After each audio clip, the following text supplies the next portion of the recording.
Neuvième partie. Qu'est-ce qui est aristocratique? Thèse 257e. Jusqu'ici, toute élévation du type humain a été l'œuvre d'une société aristocratique, et il en sera toujours ainsi. Autrement dit, elle a été l'œuvre d'une société hiérarchique qui croit à une longue échelle hiérarchique et à la différence de valeur de l'homme à l'homme, et qui a besoin d'une forme quelconque d'esclavage. Sans le désir passionné de distance que développe une différence irréductible entre les classes, le regard toujours supérieur que la caste dirigeante jette sur ses sujets et ses instruments, son exercice constant de l'obéissance et du commandement, son art de se maintenir au-dessus et loin de la foule, on ne voit pas comment naîtrait cette autre et plus mystérieuse passion qui aspire sans cesse à l'élargissement de l'âme, à engendrer des états toujours plus élevés, plus rares, plus lointains, plus amples et de contenu plus riche, en quoi consiste précisément l'élévation du type humain, le dépassement continu de l'homme par l'homme, pour employer une formule morale en un sens supramoral. Certes, il convient de ne pas se faire des illusions humanitaires sur la genèse d'une société aristocratique, donc sur des conditions nécessaires à l'élévation du type humain. La vérité est dure. Il nous faut regarder froidement comment n'importe quelle civilisation supérieure a commencé sur cette terre. Des hommes encore tout proches de la nature, des barbares dans tout ce que ce mot comporte d'effroyable, des hommes de proie encore en possession d'une volonté intacte et d'appétit de puissance inentamé, se sont jetés sur des races plus faibles, plus polissées, plus paisibles, des races soit commerçantes, soit pastorales, ou sur des vieilles civilisations usées qui dilapidaient leurs dernières énergies en d'étincelants et mortels feux d'artifice. La caste aristocratique fut toujours, d'abord, la caste des barbares. Sa supériorité ne résidait pas avant tout dans sa force physique, mais dans sa force spirituelle. Ils étaient plus complètement des hommes, c'est-à-dire aussi, et à tous les niveaux, plus complètement des brutes.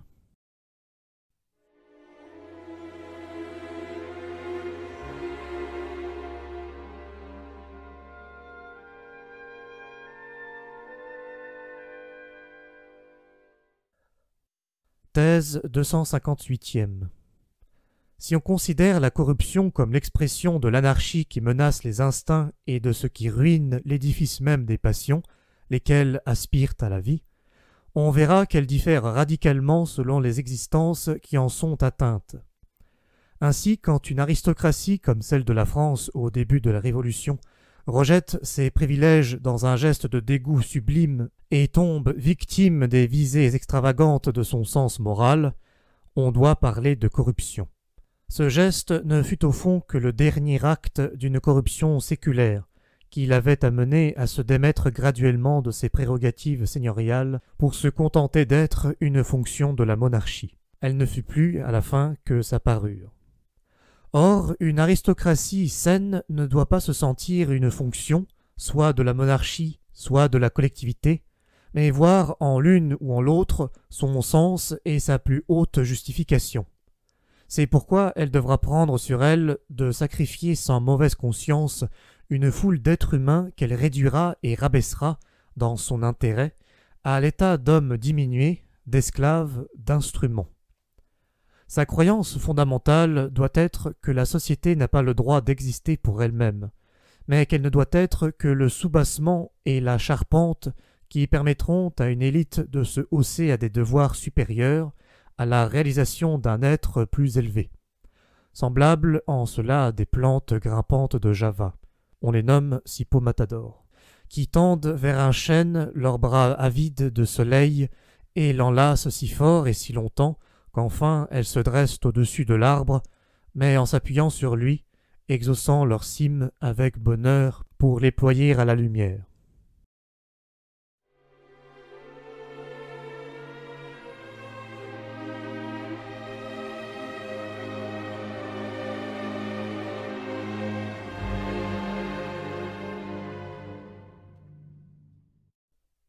Thèse 259e.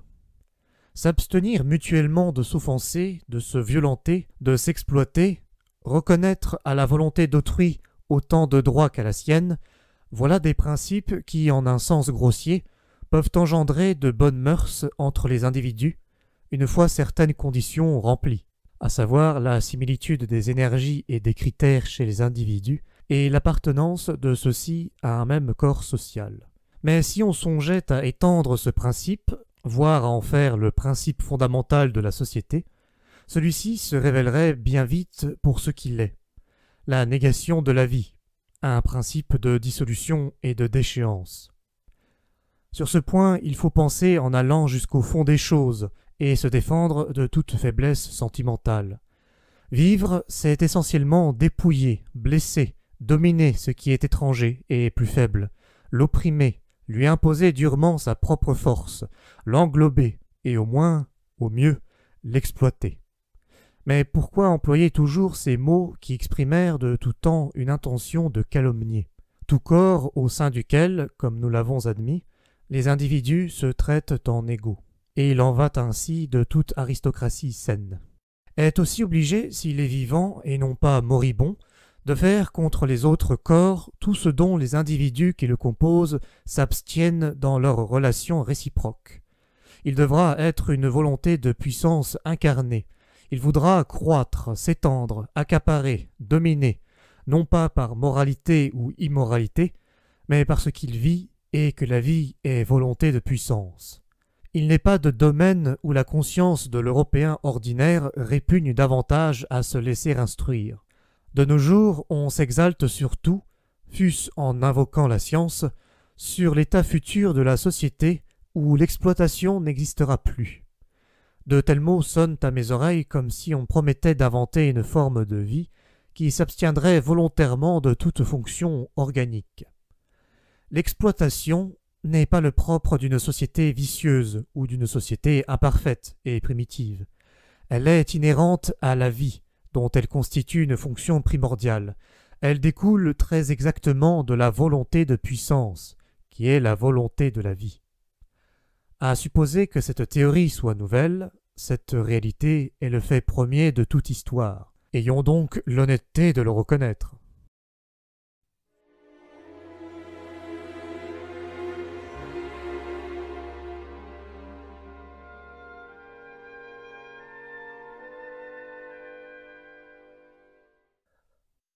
Thèse 260e. En parcourant les nombreuses morales raffinées ou grossières qui ont régné ou règnent encore sur la terre, j'ai vu que certains traits revenaient régulièrement ensemble et se liaient les uns aux autres, de sorte qu'à la fin deux types fondamentaux se révélèrent à mes yeux et que je découvris une différence fondamentale. Il existe une morale des maîtres et une morale des esclaves. J'ajoute tout de suite que toutes les civilisations supérieures et composites ont tenté de concilier ces deux morales, que plus souvent encore, elles se mélangent sans s'accorder, qu'elles coexistent même quelquefois à l'intérieur d'un même individu et d'une même âme. Ces critères moraux différents sont nés soit au sein d'une classe dominante, consciente et satisfaite de ce qui la distinguait de la classe dominée, soit parmi les sujets, les esclaves et les subalternes de tout rang. Dans le premier cas, quand les maîtres déterminent la notion du bien, ce sont les sentiments de fierté et de supériorité qui sont ressentis comme distinctifs et qui fondent la hiérarchie. L'aristocrate écarte de lui les individus en qui s'exprime le contraire de ces sentiments de fierté et de supériorité. Il les méprise. Remarquons sans tarder que dans ce premier type de morale, l'opposition bon-mauvais a le même sens que l'antithèse noble-méprisable. L'opposition bon-méchant a une autre origine. Le lâche, le peureux, l'individu mesquin, étroitement utilitaire, sont méprisés, de même que l'homme méfiant au regard dépourvu de franchise, l'homme qui s'humilie, le chien humain qui se laisse maltraiter, le flatteur qui mendie et surtout le menteur, tous les aristocrates sont intimement persuadés que le vulgaire ment. Nous, les véridiques, disaient de même les nobles de la Grèce antique. Il va de soi que les jugements moraux se sont d'abord appliqués aux hommes et seulement plus tard, par extension, aux actes. C'est pourquoi les historiens de la morale commettent une lourde erreur lorsqu'ils prennent comme point de départ une question comme « Pourquoi l'acte charitable a-t-il été l'objet de louanges ?» L'humanité aristocratique sent qu'elle détermine les valeurs.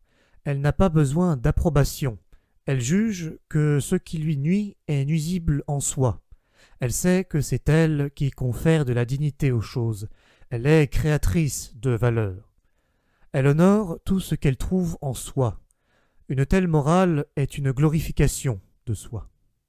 Elle met au premier plan le sentiment de la plénitude, de la puissance qui veut déborder, le bonheur de connaître une forte tension, la conscience d'une richesse qui voudrait donner et prodiguer. L'aristocrate secourt lui aussi le malheureux, non pas ou presque pas par compassion, mais par l'effet d'un besoin qui naît de la surabondance de sa force. L'aristocrate honore en lui l'homme puissant, l'homme qui a aussi pouvoir sur lui-même, qui sait parler ou se taire, qui prend plaisir à exercer contre lui-même sa sévérité et sa dureté, qui respecte tout ce qui est sévère et dur. C'est un cœur dur que Wotan a mis dans mon sein, lit-on dans une vieille saga scandinave. De tels mots conviennent à l'âme fière d'un viking. Un homme de cette sorte est fier de n'être pas fait pour inspirer la pitié. C'est pourquoi le héros de la saga ajoute cet avertissement. Qui n'a pas un cœur dur dès son jeune âge, celui-ci n'aura jamais le cœur dur. Les êtres aristocratiques et courageux, qui pensent de la sorte, sont très éloignés de la morale qui voit dans la compassion ou dans l'altruisme ou dans le désintéressement le signe distinctif du sentiment moral. La foi en soi, l'orgueil d'être soi-même, une aversion foncière et ironique à l'égard du désintéressement, font partie intégrante de la morale aristocratique, aussi bien qu'un certain mépris et une certaine méfiance à l'égard de la compassion et de la tendresse de cœur. Ce sont les forts qui savent vénérer, c'est là leur art, le domaine propre où ils se montrent inventifs. Le respect profond de la vieillesse et de la tradition. Le droit tout entier repose sur ce double respect. Le préjugé en faveur des ancêtres et au détriment des nouvelles générations sont des traits caractéristiques de la morale des forts. Inversement, les tenants des idées modernes, avec leur foi presque instinctive dans le progrès et dans l'avenir, leur irrespect grandissant pour la vieillesse, trahissent du même coup l'origine roturière de ces idées. Mais là où la morale des maîtres apparaît la plus étrangère au goût actuel et s'y oppose de la manière la plus pénible, c'est quand elle pose le rigoureux principe qu'on n'a de devoir qu'envers ses égaux, qu'à l'égard des inférieurs, de tout ce qui est étranger. On peut agir à sa guise, comme le cœur vous en dit, en tout cas par-delà bien et mal, et pourquoi pas avec compassion et autres sentiments approchants. La capacité et le devoir de garder une longue reconnaissance et de poursuivre une longue vengeance, l'une et l'autre ne concernant que des pairs, la subtilité des représailles, le sens raffiné de l'amitié, un certain besoin d'avoir des ennemis, en quelque sorte à titre d'exutoire de l'envie, de l'agressivité, de la vitalité, au fond pour être mieux amis, autant de traits caractéristiques de la morale aristocratique qui, comme je l'ai indiqué, n'est pas la morale des idées modernes, et dont nous avons de la peine aujourd'hui à saisir l'esprit, que nous exhumons et découvrons avec difficulté. Il n'en va pas de même pour le second type, la morale des esclaves. Supposons que les êtres brimés, opprimés, souffrants, dépendants, incertains d'eux-mêmes et fatigués se mettent à proposer une morale. Quel sera le caractère commun de leurs appréciations morales ? Ils exprimeront probablement une défiance pleine de pessimisme à l'endroit de la condition humaine. Peut-être condamneront-ils l'homme et la condition humaine tout ensemble. Le regard de l'esclave est défavorable aux vertus du puissant. Il est plein de scepticisme et de méfiance, d'une méfiance rétorse à l'égard du bien, que le puissant honore. Il aimerait se convaincre que même le bonheur du puissant n'est pas réel. En revanche, il préconisera et mettra en lumière les qualités qui servent à alléger l'existence de ceux qui souffrent. Il honorera la pitié, l'esprit de serviabilité et d'altruisme, l'affection, la patience, l'empressement, l'humilité, l'amabilité, car ce sont là les qualités les plus utiles et à peu près les seuls remèdes pour supporter le poids de l'existence. La morale des esclaves est essentiellement une morale utilitaire. C'est là qu'il faut chercher l'origine de la célèbre distinction entre bon et méchant. Pour le sentiment, le méchant est inséparable de la puissance et de son danger. Il engendre une certaine terreur, il renferme en lui un raffinement et une force qui se moquent du mépris. Selon la morale des esclaves, c'est donc le méchant qui inspire de la crainte. Selon la morale des maîtres, au contraire, c'est le bon qui est craint et veut se faire craindre, tandis que l'homme mauvais est considéré comme méprisable. L'antithèse est portée à son comble quand, conformément à la logique de la morale servile, l'homme bon de cette morale n'échappe pas lui-même à une appréciation dédaigneuse, peut-être peu marquée et bienveillante, du fait que dans la pensée des esclaves, l'homme bon doit être de toute façon celui dont on n'a rien à craindre. Il est bien disposé, facile à tromper, peut-être un peu sot, bref, un bonhomme. Partout où prévaut la morale des esclaves, la langue a tendance à rapprocher la bonté de la bêtise. Dernière différence essentielle. Le besoin de liberté, l'instinct du bonheur et les raffinements du sens de la liberté appartiennent aussi nécessairement à la morale et à la moralité des esclaves que l'exaltation du respect et du dévouement constitue régulièrement le symptôme d'une pensée et d'une hiérarchie des valeurs aristocratiques. C'est ce qui nous fait comprendre pourquoi l'amour-passion, notre spécialité européenne, doit être nécessairement d'origine noble. Comme on sait, son invention remonte aux chevaliers poètes provençaux, à ces hommes magnifiques et inventifs qui ont créé le gai saber, et à qui l'Europe doit tant de choses, à qui elle doit presque son existence.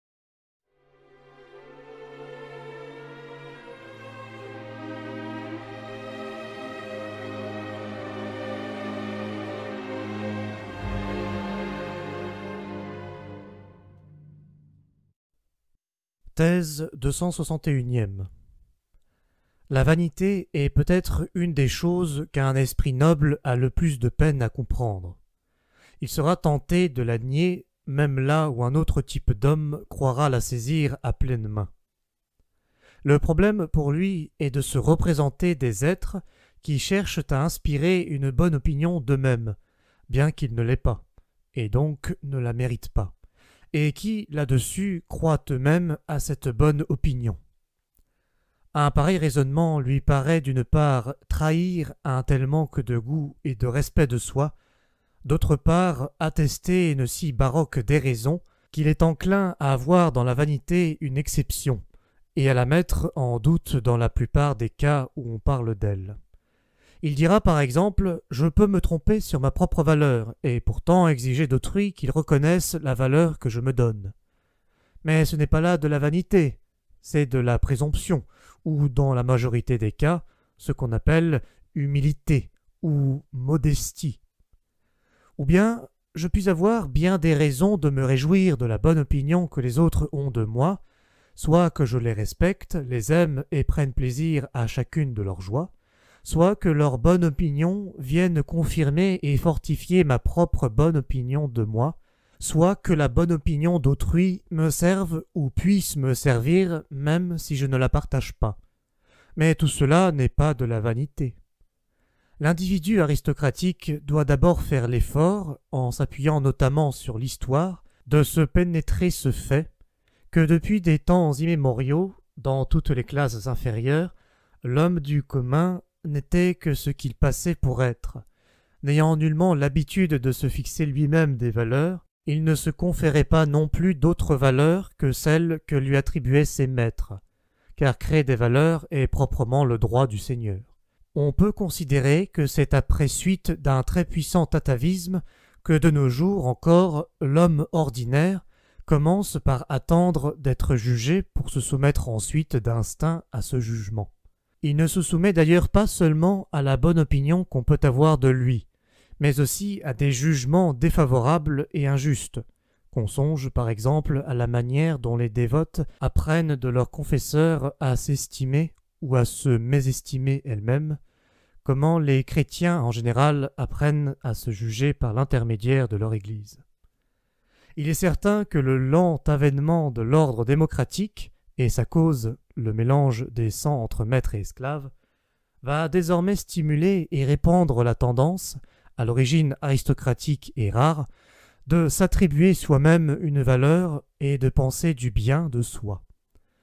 Mais cette tendance s'oppose en tout temps à un penchant plus ancien, plus répandu et plus profondément enraciné, et dans le phénomène de la vanité, le penchant le plus ancien prévaut sur le plus récent.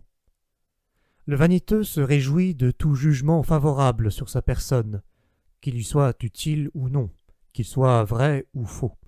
De même qu'il souffre de tout jugement défavorable.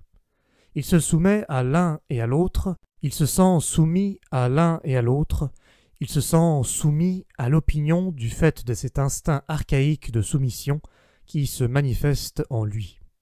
Dans le sang du vaniteux, c'est l'esclave, un reste d'astuce servile, et quelle part de l'esclave ne subsiste pas aujourd'hui encore dans la femme, par exemple, qui cherche à nous tromper en nous donnant une bonne opinion de lui. C'est aussi l'esclave qui s'incline ensuite devant cette opinion, comme si il ne l'avait pas provoquée. Encore une fois, la vanité est un atavisme.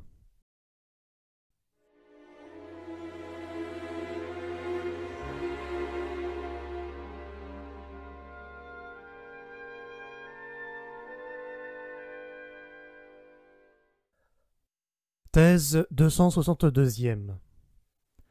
Une espèce naît, un type se fixe et se fortifie à travers le long combat qu'il soutient contre des conditions à peu près uniformément défavorables.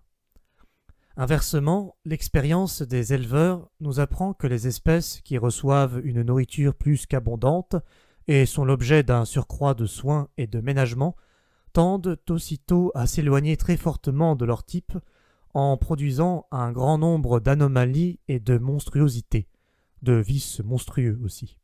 Considérons maintenant une communauté aristocratique, une cité de la Grèce antique, ou Venise par exemple, comme une institution, volontaire ou non, ayant pour but la sélection de l'espèce humaine.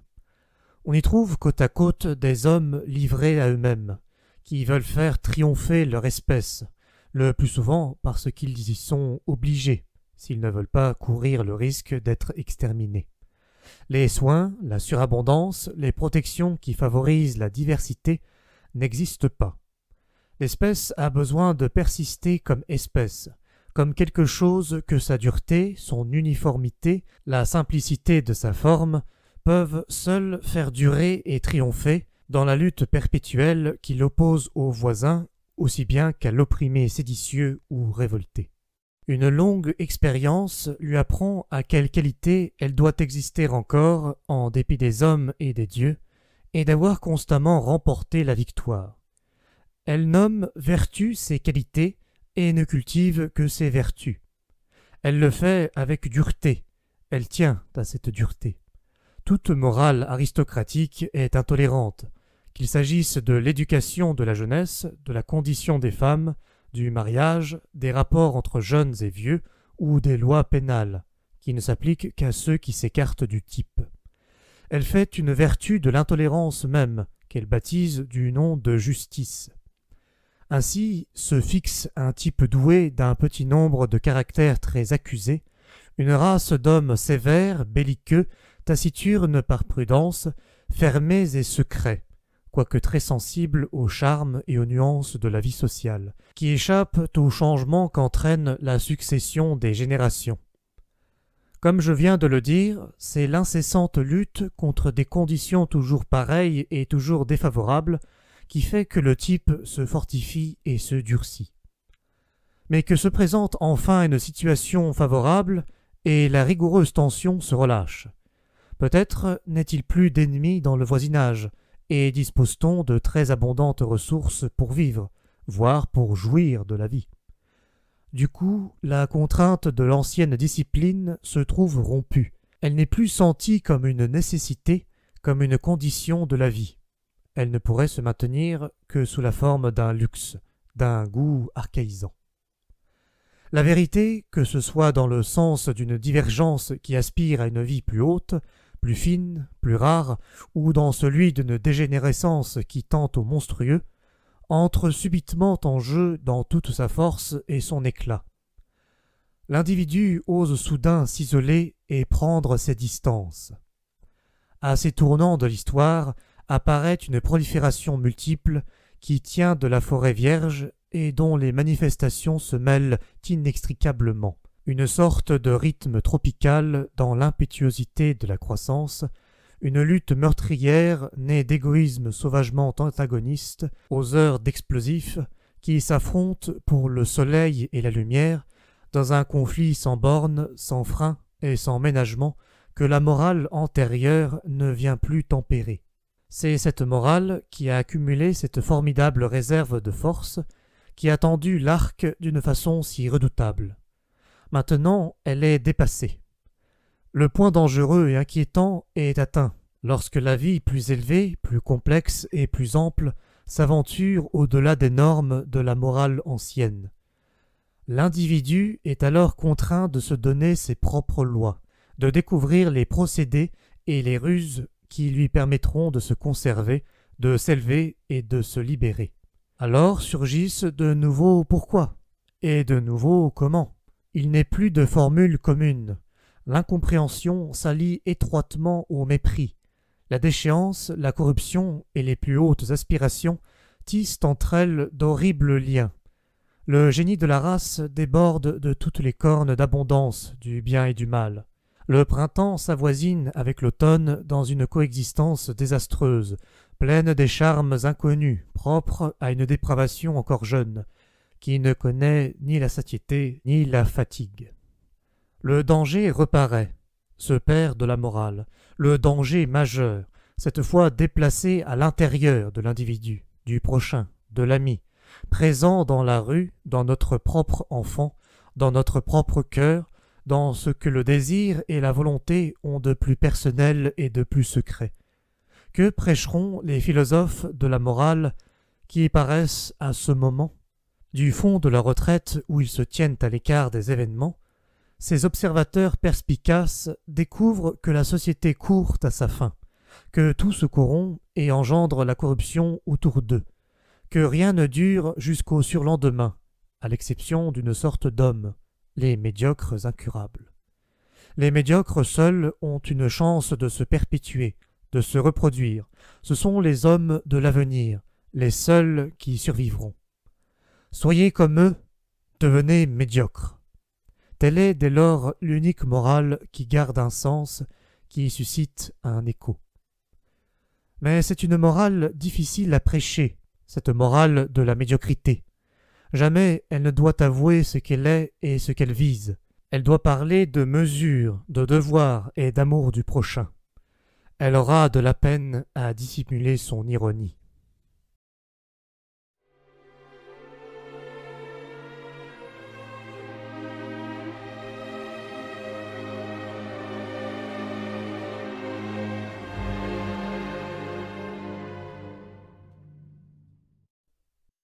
Thèse 263e. Il existe un instinct du rang qui est plus que tout l'indice d'un rang élevé. Il existe un goût du respect et de ses nuances qui laisse entrevoir une origine et des habitudes aristocratiques.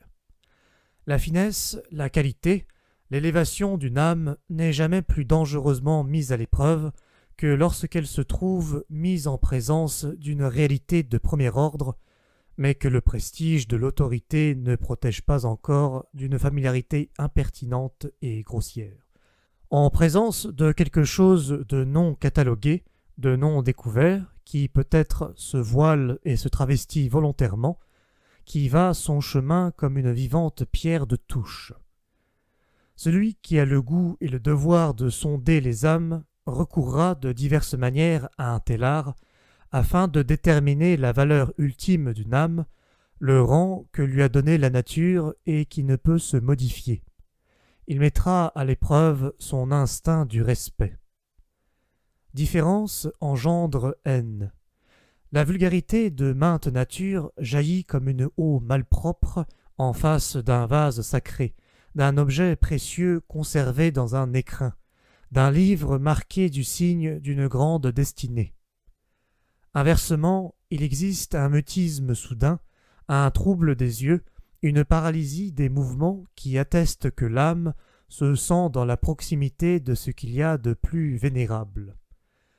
La manière dont s'est maintenu jusqu'à nos jours dans l'ensemble le respect de la Bible constitue peut-être le meilleur exemple de discipline et d'affinement des mœurs dont l'Europe soit redevable au christianisme. Des livres de cette profondeur, dépositaires d'une signification ultime, ont besoin d'être protégés par la tyrannie d'une autorité extérieure afin de s'assurer cette durée de plusieurs millénaires qui est indispensable pour épuiser leur sens et le comprendre jusqu'au bout. On a atteint un grand résultat quand on a réussi à inculquer à la grande masse, aux esprits creux et aux étourdis de toutes sortes, qu'ils n'ont pas le droit de toucher à tout, qu'il existe des expériences sacrées devant lesquelles ils ont à retirer leurs chaussures et à surveiller leurs mains sales. C'est là à peu près le plus haut degré d'humanité qu'ils puissent atteindre. Inversement, il n'est peut-être rien de plus répugnant chez les gens dits cultivés, les fidèles des idées modernes, que le manque de pudeur, l'insolente familiarité avec lesquelles ils touchent tout, lèchent tout, palpent tout. Il est possible qu'on trouve aujourd'hui dans le peuple, dans le bas peuple et notamment chez les paysans, relativement plus de distinction dans le goût et plus de tact dans le respect qu'au sein de ce demi-monde de l'esprit qui lit des journaux, les gens cultivés.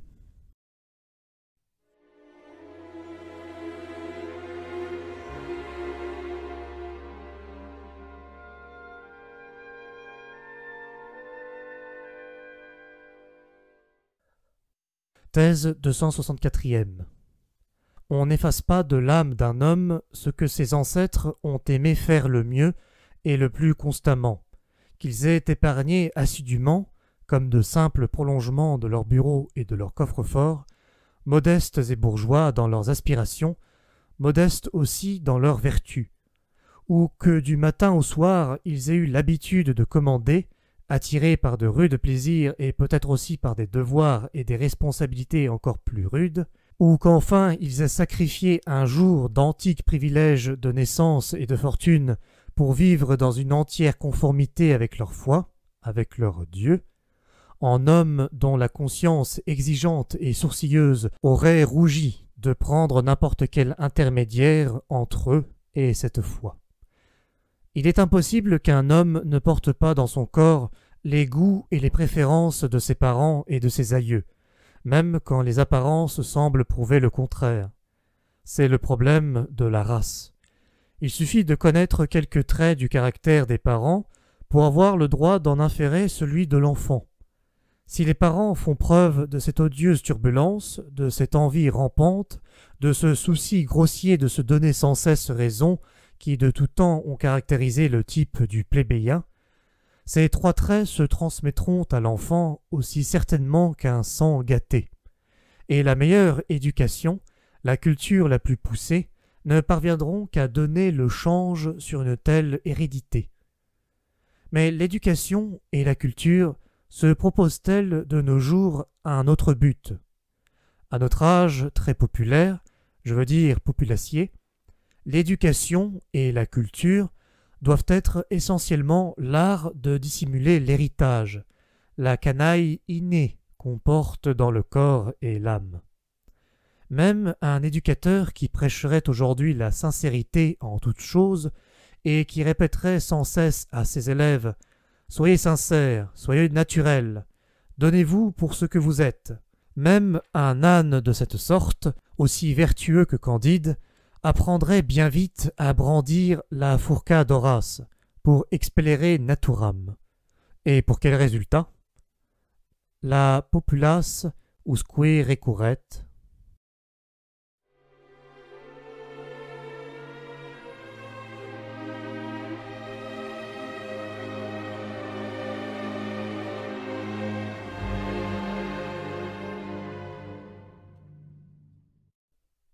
Thèse 265e. Au risque de choquer des oreilles innocentes, je poserai que l'égoïsme fait partie intégrante de l'âme aristocratique. J'entends par là cette croyance irréductible qui nous persuade qu'un être comme le nôtre a naturellement besoin que d'autres êtres lui soient soumis et se sacrifient à lui. L'âme aristocratique accepte le fait de son égoïsme sans en faire un problème, sans y introduire non plus un quelconque sentiment de dureté, de rigueur, d'arbitraire. Elle y voit plutôt un phénomène qui a peut-être sa racine dans l'ordre des choses. Si elle voulait lui chercher un nom, elle dirait sans doute que c'est la justice même. Dans certains cas, qui d'abord l'embarrassent, elle se reconnaît des égaux en droit. Sitôt qu'elle est au clair sur cette question de rang, elle se meut parmi ses pairs et ses égaux en droit avec la même assurance faite de pudeur et de subtil respect que celle dont elle use dans ses rapports avec elle-même, selon une mécanique innée, la mécanique céleste à laquelle tous les astres obéissent. C'est par égoïsme de plus qu'elle se montre délicate et retenue dans son commerce avec ses pairs. Toute étoile est égoïste de cette façon. C'est elle-même qu'elle honore dans ses autres et dans les droits qu'elle leur concède. Elle ne doute pas que cet échange d'honneur et de droit ne ressortisse à l'état naturel des choses, ne constitue l'essence de tout commerce. L'âme noble donne comme elle prend, mue par l'instinct passionné et chatouilleux de réciprocité qui réside en son tréfonds. La notion de grâce est dépourvue de sens et suspecte inter pares. Peut-être existe-t-il une manière sublime de laisser pleuvoir sur soi les dons d'en haut et de les boire avidement comme une eau désaltérante. L'âme noble, cependant, n'est pas douée pour un tel art et une telle attitude. Son égoïsme l'en empêche. D'une façon générale, elle n'aime pas regarder vers le haut, mais seulement devant soi, horizontalement et lentement, ou vers le bas. Elle se sait elle-même dans l'attitude.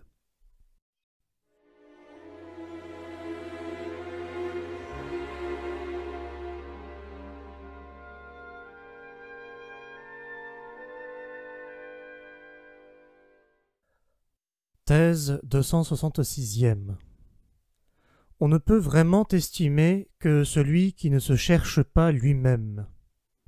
Goethe au conseiller Schlosser.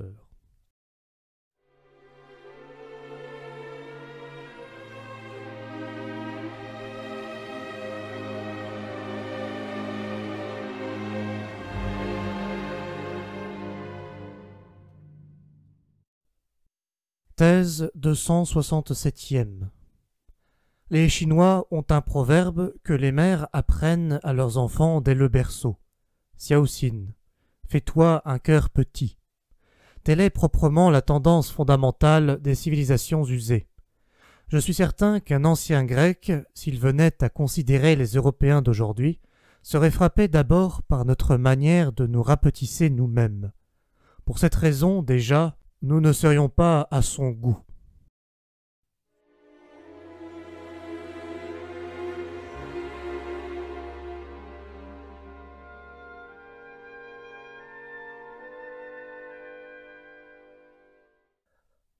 Thèse 268e.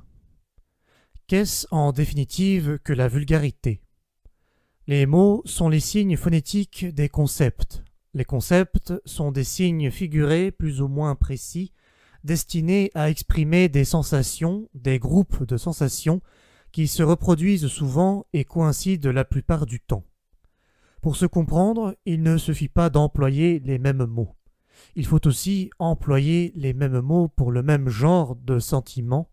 Il faut en somme partager avec d'autres une certaine expérience. C'est pourquoi les gens d'une même nation se comprennent mieux entre eux que des ressortissants de nations différentes, même quand ceux-ci usent de la même langue, ou plutôt lorsque des hommes ont toujours vécu ensemble dans des conditions analogues, climat, habitat, danger, besoin, travail, il en est une réalité qui se comprend, une nation. Dans toutes les âmes, un nombre égal d'expériences ordinaires a prévalu sur les expériences plus rares. On s'entend vite sur elles, toujours plus vite. L'histoire de la langue est l'histoire d'un processus d'abréviation. À travers cette entente rapide, on se lie étroitement, toujours plus étroitement. Plus le danger est grand, plus on éprouve le besoin de se mettre d'accord, vite et sans peine, sur ce qu'il convient de faire. Face au danger, il importe avant tout aux hommes d'éviter tout malentendu entre eux. Dans toute amitié, dans tout amour, on fait la même expérience. De tels sentiments ne durent pas quand il apparaît que les mêmes mots traduisent chez l'un des impressions, des pensées, des aspirations, des craintes que l'autre ne partage pas. C'est la peur de l'éternel malentendu, qui, comme un bon génie, détourne si souvent des individus de sexes différents d'une union précipitée à laquelle les engagerait leur sens et leur cœur, et non pas je ne sais quel génie de l'espèce, comme le veut Schopenhauer. Quels sont les groupes des sensations qui s'éveillent les premiers dans une âme, pour prendre la parole et commander? Voilà ce qui détermine la hiérarchie générale de ces valeurs, et révèle en un mot son contenu. Les jugements de valeur d'un homme trahissent quelque chose de la structure de son âme. Ils montrent ce qu'il considère comme ses conditions de vie, sa nécessité propre. Si l'on pose donc que de tout temps la nécessité n'a rapproché que des hommes capables de communiquer par des signes analogues des besoins et des expériences analogues, il suit que le caractère aisément communicable de la nécessité, c'est-à-dire la capacité de ne vivre que des expériences médiocres et communes, a dû être la contrainte la plus commune de toutes celles qui ont pesé sur les hommes. Les hommes ordinaires, les hommes qui se ressemblent entre eux, ont été et sont toujours avantagés. L'élite, les plus raffinés, les plus singuliers, les plus difficiles à comprendre, demeurent souvent seuls, succombent aux accidents du fait de leur isolement et se perpétuent rarement. Il faut une prodigieuse force adverse pour contrecarrer ce naturel, trop naturel processus insimilé, qui cantonne l'existence humaine dans le semblable, l'ordinaire, le médiocre, le grégaire, le commun.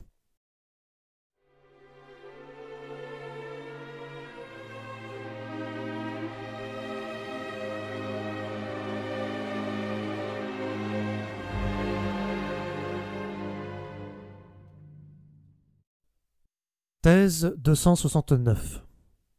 Plus un psychologue né, un devin prédestiné des âmes tourne son regard vers les cas exceptionnels et les hommes hors du commun, plus il risque de suffoquer de pitié.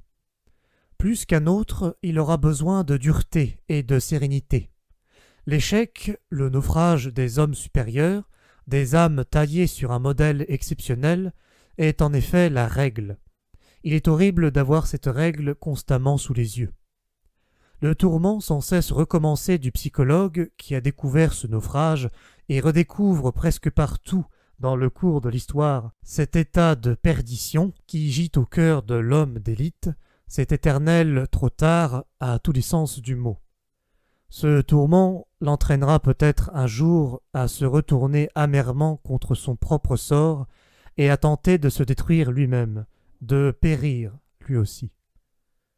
Chez presque tous les psychologues, on observera une prédilection et un goût révélateur pour la fréquentation des gens ordinaires et rangés, ce qui trahit leur besoin de guérir, d'oublier et de fuir de quelque manière ce que leurs intuitions et leurs incursions dans les âmes, ce que leur métier leur a mis sur la conscience.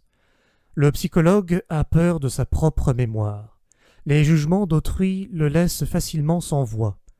Impassible, il les écoute vénérer, admirer aimer, exalter, quand lui s'est contenté de regarder, ou bien il dissimule sa stupéfaction en approuvant tout haut n'importe quelle opinion superficielle. Peut-être le paradoxe de sa situation ira-t-il jusqu'à une terrible extrémité et verra-t-il la foule, les gens cultivés, les enthousiastes naïfs, apporter aux choses mêmes qu'il a appris à prendre en pitié et à mépriser, un vaste tribut de vénération, cette vénération qui s'adresse aux grands hommes, aux prodiges de toutes sortes, à cause desquels on bénit sa patrie, la terre, la dignité humaine, soi-même, et qu'on désigne à la jeunesse comme des modèles à suivre. Et qui sait si dans tous les cas remarquables, le même phénomène ne s'est pas produit. La foule adorait un dieu, et le dieu n'était au fond qu'une malheureuse victime. Le succès a toujours été le plus grand des menteurs, et l'œuvre même est un succès. Le grand homme d'État, le conquérant, l'inventeur apparaissent déguisés dans leur création jusqu'à en devenir méconnaissables. C'est l'œuvre de l'artiste, l'œuvre du philosophe, qui invente après coup celui qui l'a créé ou qui passe pour l'avoir créé. Les grands hommes, tels qu'on les honore, sont de méchantes petites rhapsodies composées après coup. Dans le monde des valeurs historiques, la fausse monnaie règne. Ces grands poètes, par exemple ces Byron, Musset, Poe, Leopardi, Kleist, Gogol, considérons-les tels qu'ils sont, peut-être tels qu'ils doivent être. Hommes de l'instant qui passe, enthousiastes, sensuels, puérils, frivoles, et promptes aussi bien à accorder leur confiance qu'à la retirer, avec des âmes qui ont ordinairement une fêlure à dissimuler, se vengeant souvent par leurs œuvres de quelque souillure intime, avides dans leurs envolées d'éteindre une mémoire trop fidèle, s'égarant dans la fange, s'en éprenant presque, jusqu'à ressembler à ces feux follets qui errent autour des marécages et à se déguiser en flambeaux. Le peuple, alors, les appelle volontiers des idéalistes. Souvent en lutte contre un long dégoût, un obsédant fantôme d'incertitude qui les transite de froid, qui les contraint à languir après la gloire et à lécher sur la main de leurs flatteurs énivrés la foi en eux-mêmes qui leur manque. Quel supplice ces grands artistes, et avec eux les grands hommes en général, ne sont-ils pas pour celui qui les a devinés? On comprend que les femmes, avec leur don de voyance dans le monde de la souffrance et leur besoin d'aider et de sauver, qui va malheureusement bien au-delà de leurs forces, aient comblé de tels hommes de cette compassion infinie, de ce dévouement sans limite que la foule, avant tout la foule qui vénère, ne comprend pas et qu'elle surcharge d'interprétations indiscrètes et complaisantes. Une compassion de ce genre se trompe régulièrement sur son pouvoir. La femme voudrait croire que l'amour peut tout. C'est là sa superstition particulière. Hélas, celui qui connaît le cœur humain devine combien même l'amour le plus dévoué et le plus profond est pauvre, démuni, présomptueux, aveugle, plus capable de détruire que de sauver. Il se peut que la sainte fable sous laquelle se déguise la vie de Jésus cache un des cas les plus douloureux de martyre engendré par la connaissance de l'amour. Le martyre du cœur le plus innocent et le plus avide, qu'aucun amour humain ne pouvait satisfaire, qui exigeait d'aimer, d'être aimé et rien d'autre, et l'exigeait durement, follement, avec de terribles explosions de colère contre ceux qui lui refusaient leur amour. L'histoire d'un être malheureux, toujours altéré d'amour, qui dut inventer l'enfer pour y envoyer ceux qui refusaient de l'aimer, et qui enfin, ayant appris à mieux connaître l'amour humain, dut inventer un Dieu qui fut tout amour et pouvoir d'aimer, qui prend pitié de l'amour humain parce qu'il est si misérable, si ignorant. Celui qui sent ainsi, qui a cette connaissance de l'amour, cherche la mort. Mais convient-il de se perdre dans ces réflexions affligeantes, à moins d'y être obligé?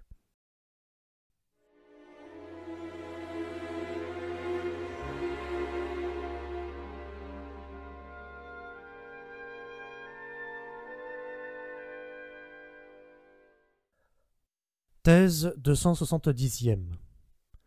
L'orgueil et le dégoût intellectuel de tout homme qui a souffert profondément, on peut presque classer les hommes d'après la profondeur que peut atteindre leur souffrance, sa certitude frissonnante qui imprègne et colore son âme, d'en savoir davantage par sa souffrance que les plus avisés et les plus sages, de connaître grâce à elle bien des mondes lointains et affreux, et d'y avoir séjourné à demeure alors que vous n'en savez rien, ce taciturne orgueil intellectuel du souffrant, cette fierté de l'élu de la connaissance, de l'initié, du sacrifié où peu s'en faut, l'obligent à revêtir toutes sortes de déguisements pour se protéger du contact des mains indiscrètes ou compatissantes, ou même de tous ceux qui ne sont pas ses égaux dans la souffrance.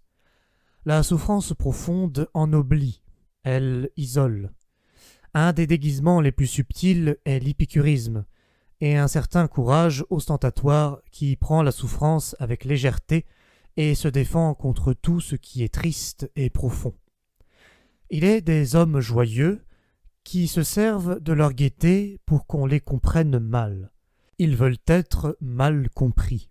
Il est des esprits scientifiques qui se servent de la science parce qu'elle donne une apparence de sérénité et que l'esprit scientifique permet de conclure que celui qui en fait profession est un homme superficiel. Ces hommes veulent induire les autres à une conclusion erronée. Il est des esprits libres et insolents qui voudraient cacher et nier qu'ils sont des cœurs brisés, fiers et incurablement blessés. La bouffonnerie elle-même est quelquefois le masque d'un savoir douloureux et trop lucide. D'où il suit qu'on fera preuve de délicatesse en respectant le masque et en n'allant pas faire de la psychologie et placer sa curiosité au mauvais endroit.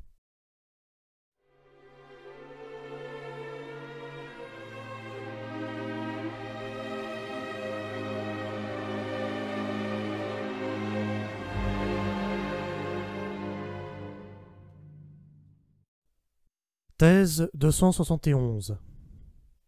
Ce qui sépare le plus profondément deux hommes, c'est leur sens différent de la propreté, leur degré différent de propreté. Qu'importe qu'ils soient des braves gens et qu'ils s'entraident, qu'importe leur bonne volonté réciproque, ils en reviennent toujours à cela. Ils ne peuvent se sentir.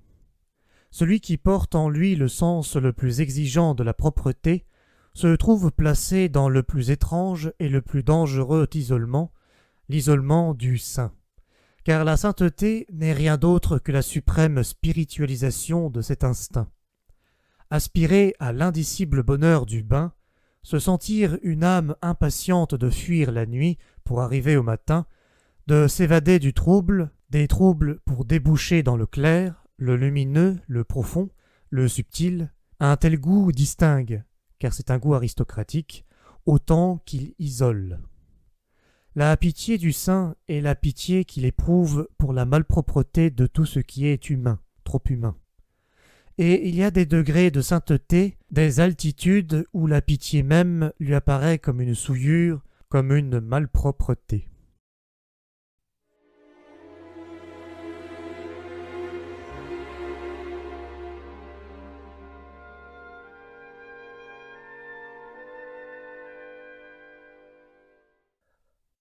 Thèse 272e. Signe de noblesse morale. Ne jamais songer à rabaisser ses devoirs pour en faire les devoirs de tout le monde. Ne pas abdiquer sa responsabilité propre. Ne pas vouloir la partager. Compter ses privilèges et l'exercice de ses privilèges au nombre de ses devoirs.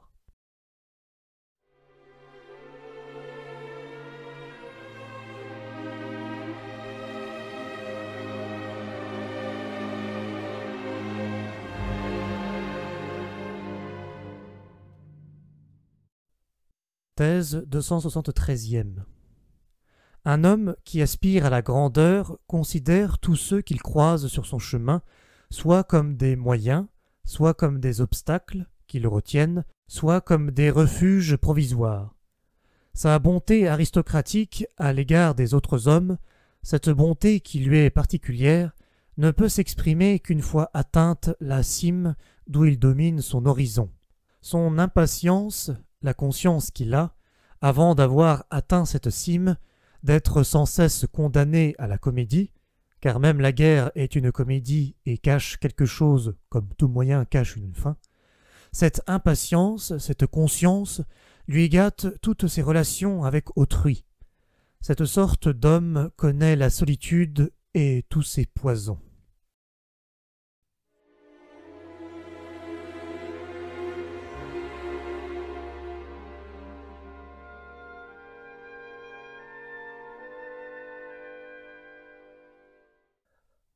Thèse 274e. Le problème de l'attente.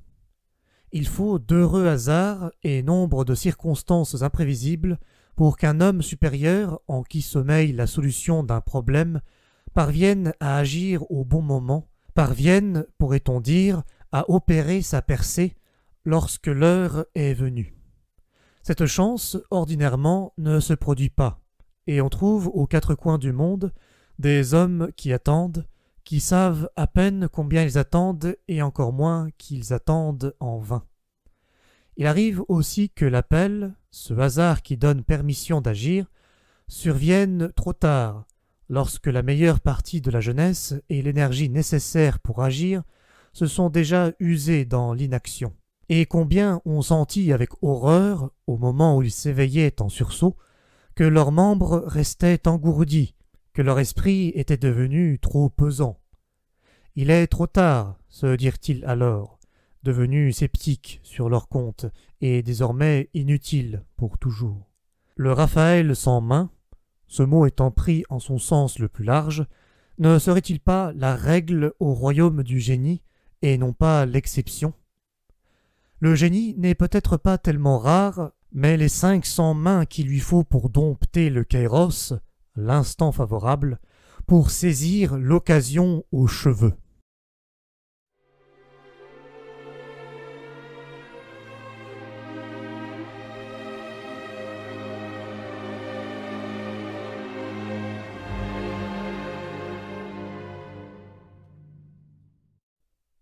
Thèse 275e. Celui qui refuse de voir ce qu'un homme a d'élevé scrute avec d'autant plus d'acuité ce qu'il a de bas et de superficiel, et se trahit du même coup.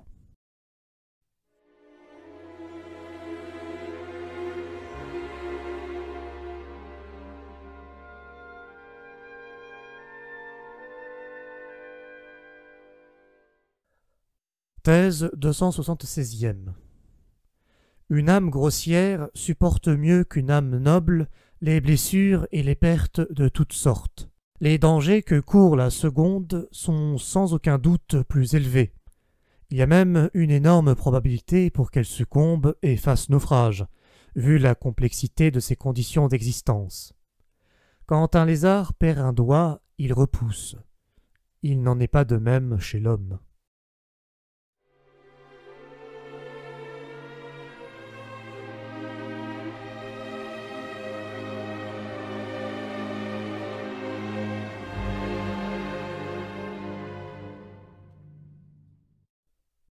Thèse 277e. Quel ennui! C'est toujours la même histoire. Une fois achevée la maison qu'on s'est bâtie, on constate qu'on a appris au cours du travail, sans en avoir conscience, quelque chose qu'on aurait dû savoir avant même de commencer. Éternel et désespérant trop tard, mélancolie des entreprises achevées.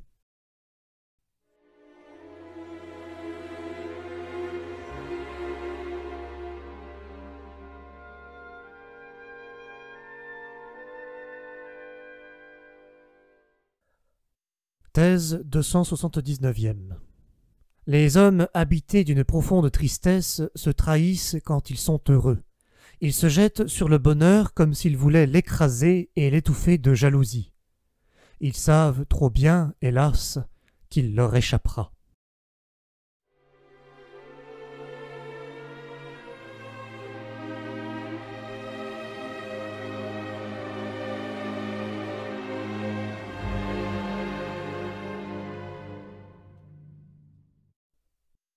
Thèse 279e. Les hommes habités d'une profonde tristesse se trahissent quand ils sont heureux. Ils se jettent sur le bonheur comme s'ils voulaient l'écraser et l'étouffer de jalousie. Ils savent trop bien, hélas, qu'il leur échappera.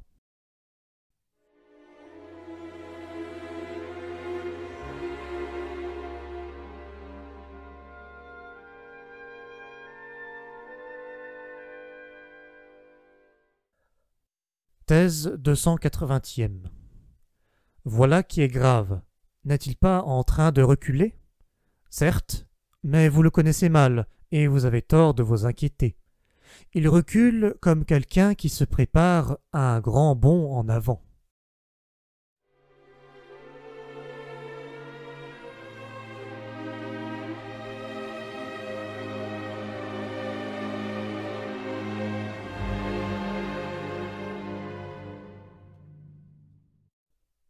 Thèse 281e. Me croira-t-on? Mais j'exige qu'on me croie. Je n'ai jamais bien réfléchi sur mon propre compte, sauf en certains cas très rares, quand j'y étais contraint, et toujours sans intérêt pour la chose, toujours prêt à m'écarter de moi sans croire jamais au résultat. Cela tient à une insurmontable méfiance à l'endroit de la possibilité de se connaître soi-même, méfiance qui m'a conduit à éprouver une contradictio in adjecto dans la notion même de connaissance immédiate dont les théoriciens se permettent d'user. Voilà, ou peu s'en faut, ce que je sais de plus certain sur moi. Il doit y avoir une sorte de mauvaise volonté dans ce refus de croire quelque chose de déterminé sur mon compte. Y a-t-il là une énigme? Probablement. Mais par bonheur, ce n'est pas à moi de dénouer ce nœud. Peut-être révèle-t-il l'espèce à laquelle j'appartiens. Mais la révélation ne s'adresse pas à moi, ce qui n'est pas pour me déplaire.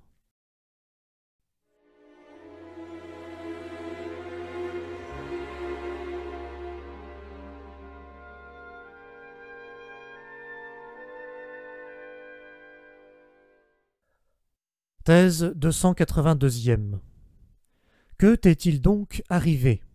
Je ne sais pas, dit-il avec hésitation. Peut-être les harpies ont-elles volé par-dessus la table. Il arrive parfois de nos jours qu'un homme doux, mesuré, réservé, entre brusquement en fureur, casse les assiettes, renverse la table, crie, se déchaîne, insulte tout le monde et finisse par s'éloigner honteux et furieux contre soi. Pour aller où? Pour faire quoi? Pour mourir de faim à l'écart? Pour étouffer sous la honte de se souvenir?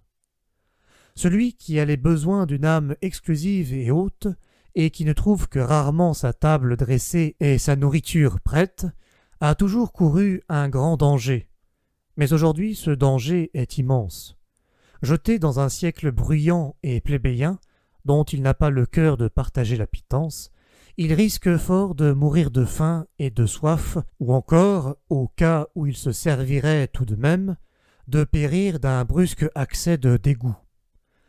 Probablement avons-nous tous déjà mangé à des tables où nous n'avions pas notre place, et ce sont précisément les plus purs d'entre nous, les plus difficiles sur la nourriture, qui connaissent la dangereuse dyspepsie qui naît brusquement d'une nourriture et d'un voisinage également décevant, la nausée qui suit les repas.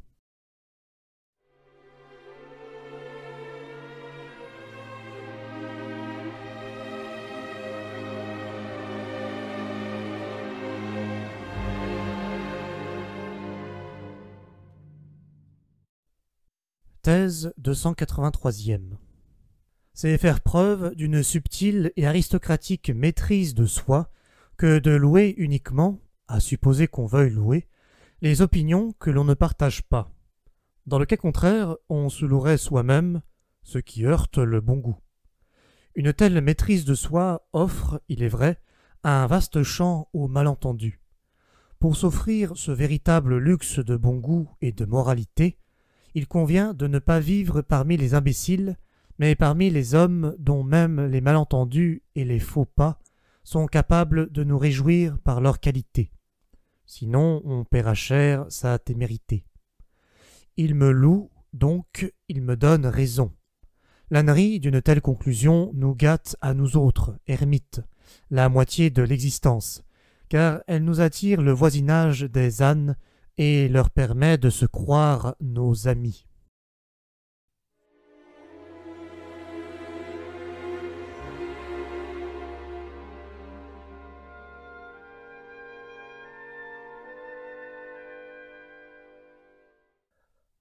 Thèse 284e. Vivre dans une immense, une orgueilleuse sérénité, toujours au-delà, se passionner pour ou contre à sa guise, ou ne pas se passionner, condescendre à ses passions pour quelques heures, manier ses passions comme des cheveux, souvent comme des ânes, car on doit savoir utiliser leur sottise aussi bien que leur fougue, conserver ses 300 avant-scènes, conserver aussi ses lunettes noires, car il est des cas où personne ne doit pouvoir nous regarder dans les yeux, encore moins scruter notre fond. Et vivre dans la société de ce vice ironique et joyeux, la courtoisie, et rester maître de ces 4 vertus, le courage, la lucidité, l'intuition, la solitude. Car chez nous, la solitude est une vertu. C'est un penchant sublime à la propreté, tant nous pressentons que le commerce des hommes, la société, est inévitablement malpropre. Où que ce soit, un jour ou l'autre, d'une manière ou d'une autre, toute communauté rend commun.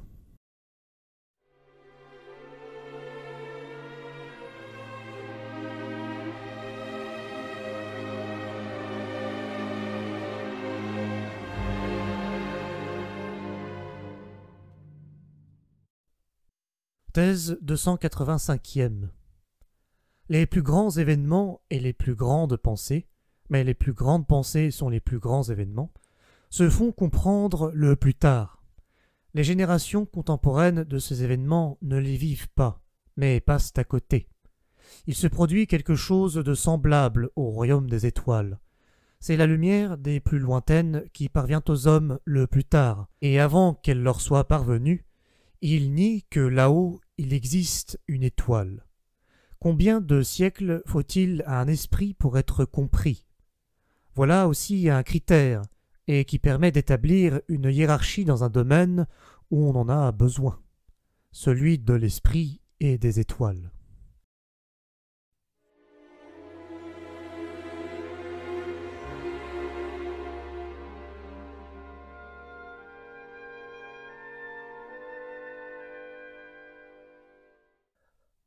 Thèse 286e.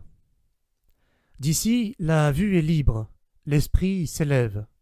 Mais à l'inverse, il y a une sorte d'hommes qui se tiennent aussi sur la hauteur, dont la vue est également dégagée, mais qui regardent en bas.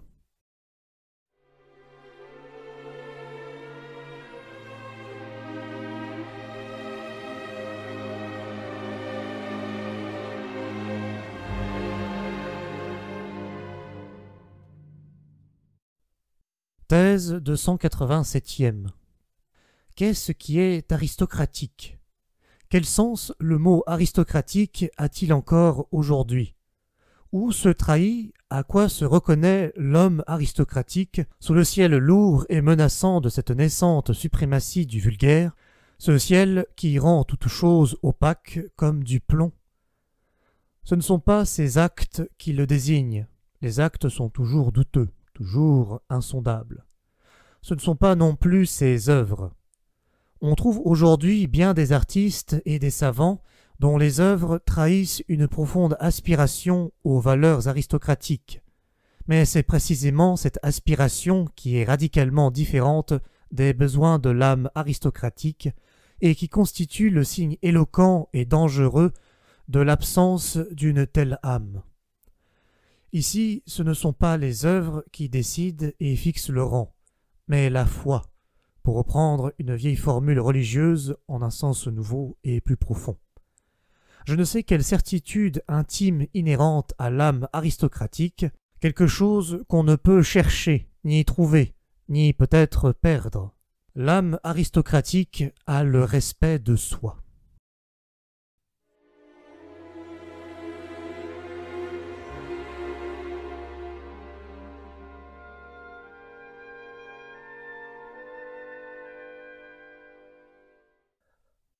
Thèse 288e. Il y a des hommes qui ont de l'esprit, quoi qu'ils fassent. Ils ont beau se forcer et se travailler, voiler de leurs mains leurs yeux qui les trahissent, comme si les mains ne trahissaient pas elles aussi, on découvre toujours qu'ils ont en eux quelque chose qui se cache, de l'esprit. Un des moyens les plus raffinés de donner le change aussi longtemps que possible est de se faire passer avec succès pour plus bête qu'on est, ce qui dans la vie ordinaire est souvent aussi utile qu'un parapluie, se nomme l'enthousiasme, avec ce qui va avec, par exemple la vertu. Car, comme dit Galliani, qui devait le savoir, vertu est enthousiasme.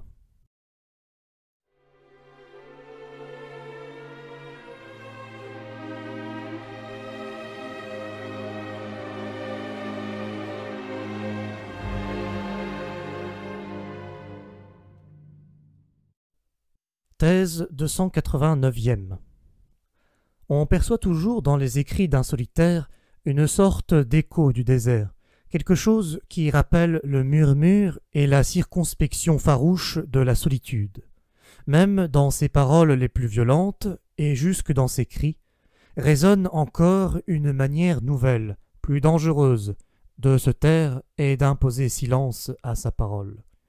Celui qui, année après année, a poursuivi nuit et jour un intime débat avec son âme, celui qui, dans sa caverne, qui peut être un labyrinthe, mais aussi une mine d'or, est devenu l'ours de cette caverne, ou un chercheur de trésors, ou un gardien de trésors pareil à un dragon, cet homme verra ses idées même prendre une couleur crépusculaire, une odeur d'abîme aussi bien que de moisi, quelque chose d'incommunicable et de rébarbatif, qui glacera ceux qui passent à sa portée.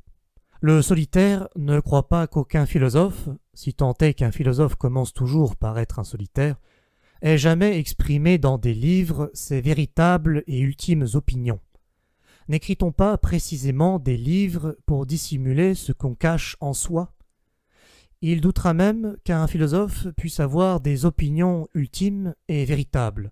Il se demandera si derrière toute caverne ne s'ouvre pas, ne doit pas s'ouvrir, une caverne plus profonde, si un homme plus vaste, plus étranger, plus riche ne s'étend pas au-dessus de la superficie, si un tréfonds ne se creuse pas sous chaque fond, chaque fondement de la pensée.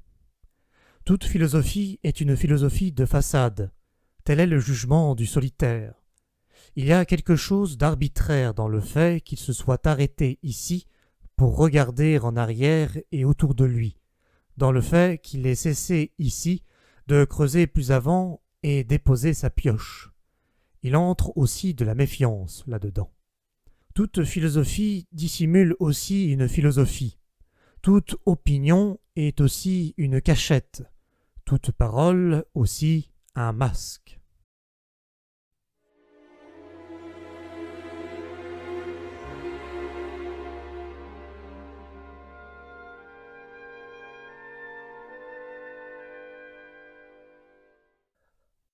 Thèse 290e. Tout penseur profond craint plus d'être compris que d'être mal compris. Dans le second cas, sa vanité souffre peut-être, mais dans le premier, c'est son cœur, sa sympathie, qui redisent sans cesse « Hélas, pourquoi voulez-vous vivre aussi durement que je vis moi-même »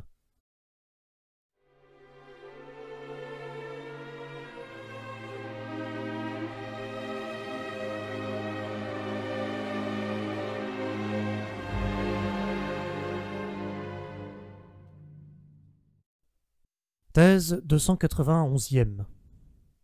L'homme, cet animal complexe, menteur, artificieux et impénétrable, qui déroute les autres animaux moins par sa force que par sa ruse, a inventé la bonne conscience pour pouvoir jouir de son âme comme si elle était une chose simple. Et la morale tout entière est une longue, une hardie falsification sans laquelle nous ne pourrions prendre aucun plaisir au spectacle de notre âme. À la considérer de ce point de vue, il entre peut-être dans la notion d'art bien plus de choses qu'on ne le croit communément.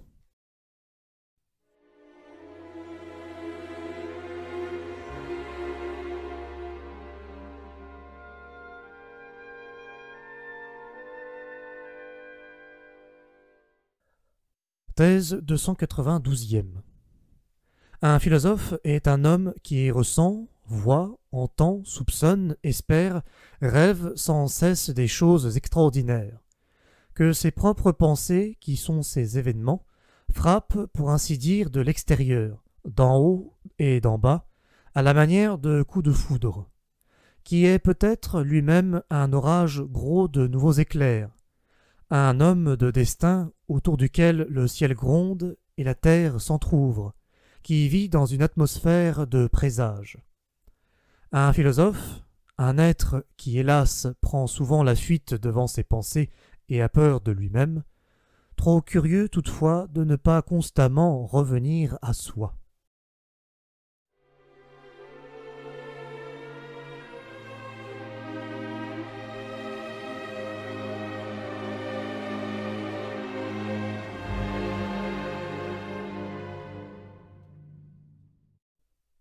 Thèse 293e.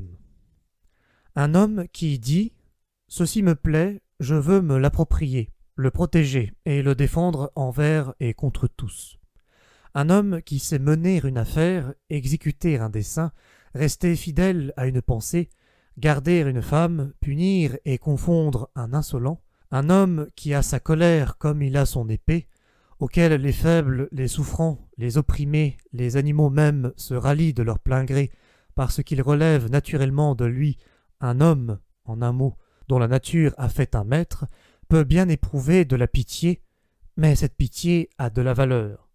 Que vaut en revanche la pitié de ceux qui souffrent, ou de ceux qui vont jusqu'à prêcher la pitié? Il existe aujourd'hui dans presque toute l'Europe une sensibilité, une susceptibilité maladive à la souffrance en même temps qu'une odieuse intempérance dans la plainte, un amollissement douillet qui, à l'aide de la religion et de je ne sais quel bric-à-brac philosophique, voudrait se faire passer pour quelque chose de plus élevé. Il existe un véritable culte de la souffrance. Ce qui, à mon sens, saute toujours d'emblée aux yeux, c'est le manque de virilité de ce que ces cercles d'échauffés baptisent du nom de compassion. Il faut proscrire avec la dernière rigueur cette forme récente du mauvais goût, et je souhaite que, pour la combattre, on porte enfin autour du cou et sur le cœur la bonne amulette du gai saber, de la gaie science, pour me faire mieux comprendre des Allemands.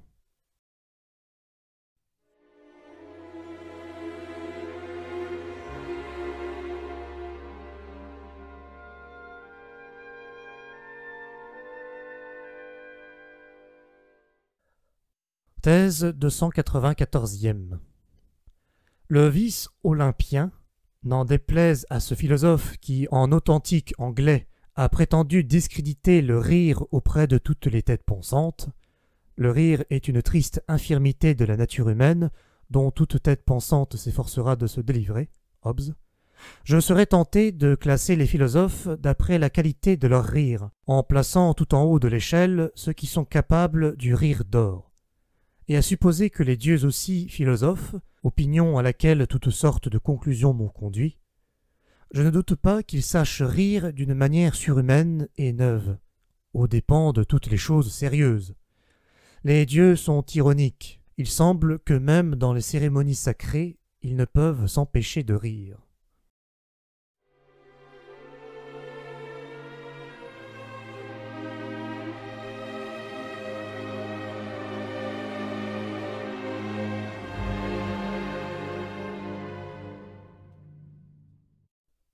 Thèse 295e.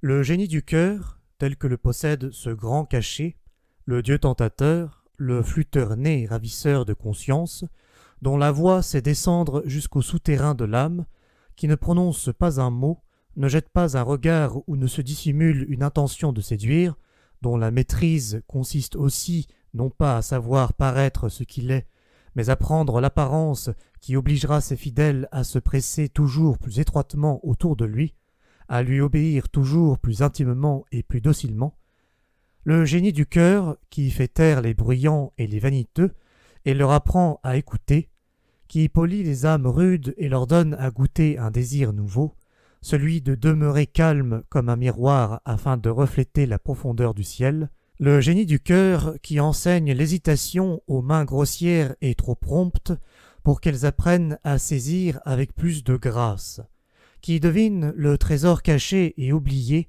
la goutte de bonté, de suave spiritualité enfouie sous l'opaque dureté de la glace, qui est comme une baguette de sourcier pour chaque grain d'or longtemps enseveli dans une lourde prison de boue et de sable, le génie du cœur dont nul n'est effleuré, qu'il ne se sente plus riche, non pas jeté et oppressé de biens venus d'ailleurs, mais plus riche de soi-même, renouvelé à ses propres yeux, épanoui, baigné et guetté par une brise de printemps, peut-être plus incertain, plus tendre, plus fragile, plus brisé, mais plein d'espoir encore sans nom, plein d'un vouloir et d'un élan nouveau, plein d'un mauvais vouloir et d'un refus nouveau.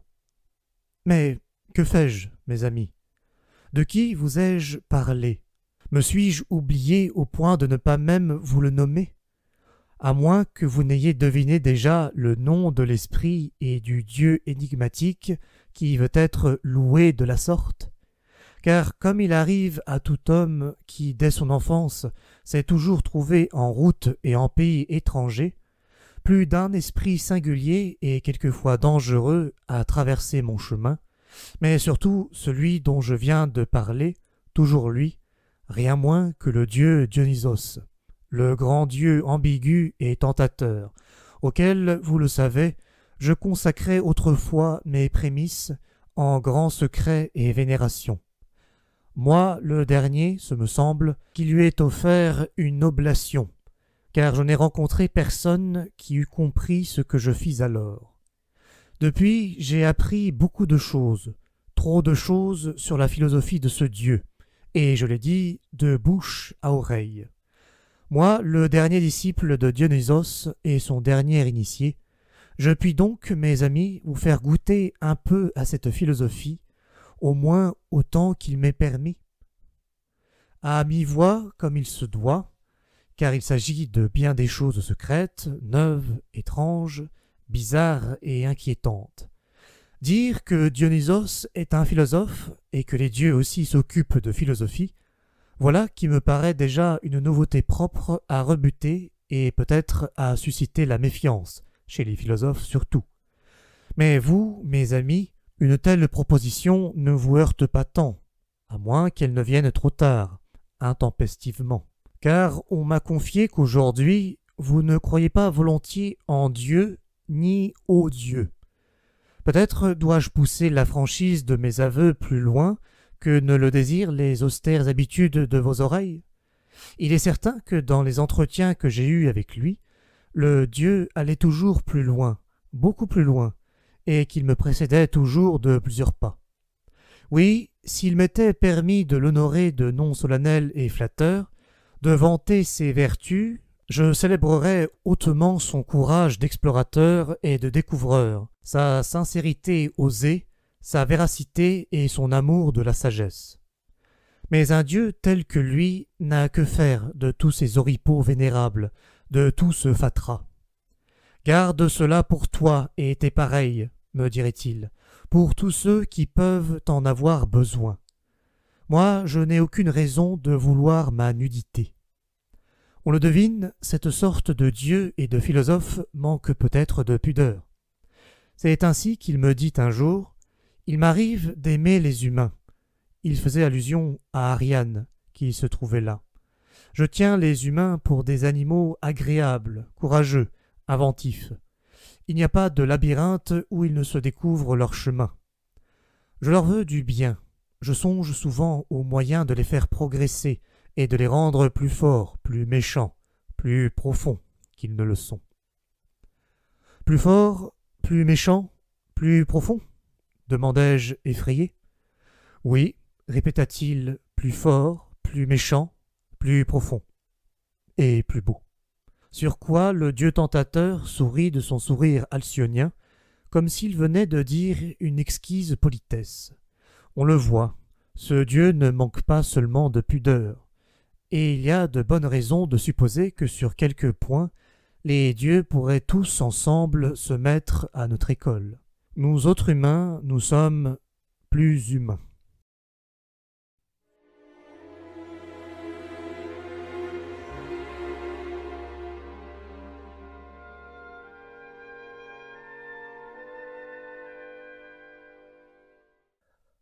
Thèse 296e. Hélas, mes pensées, qu'êtes-vous devenus, maintenant que vous voilà écrites et peintes? Il n'y a pas longtemps, vous étiez si diaprée, si jeune, si maligne, pleine de piquants et de secrètes épices qui me faisaient éternuer et rire. Et à présent? Déjà, vous avez perdu la fleur de votre nouveauté, et quelques-unes d'entre vous, je le crains, sont en passe de devenir des vérités. Elles ont déjà l'air si impérissables, si mortellement inattaquables, si ennuyeux. Et en fut-il jamais autrement? Qu'écrivons-nous, que peignons-nous avec nos pinceaux chinois, nos autres mandarins, éterniseurs de choses qui peuvent s'écrire? Que sommes-nous capables de reproduire? Hélas, seulement ce qui va se faner et commence à s'éventer. Hélas, seulement des orages qui s'éloignent et s'épuisent, des sentiments ternes et tardifs. Hélas, seulement des oiseaux las de voler, égarés, qui se laissent prendre dans la main, dans notre main. Nous éternisons ce qui ne peut plus vivre ni voler très longtemps, des choses exténuées et trop mûres. Et ce n'est que pour votre après-midi, ô mes pensées écrites et peintes, que je possède des couleurs, beaucoup de couleurs peut-être, beaucoup de teintes délicates, 50 jaunes, bruns, verts, rouges. Mais nul à vous voir ne devinera votre éclat matinal, étincelle subite et merveille de ma solitude, mes vieilles, mes chères, mes mauvaises pensées.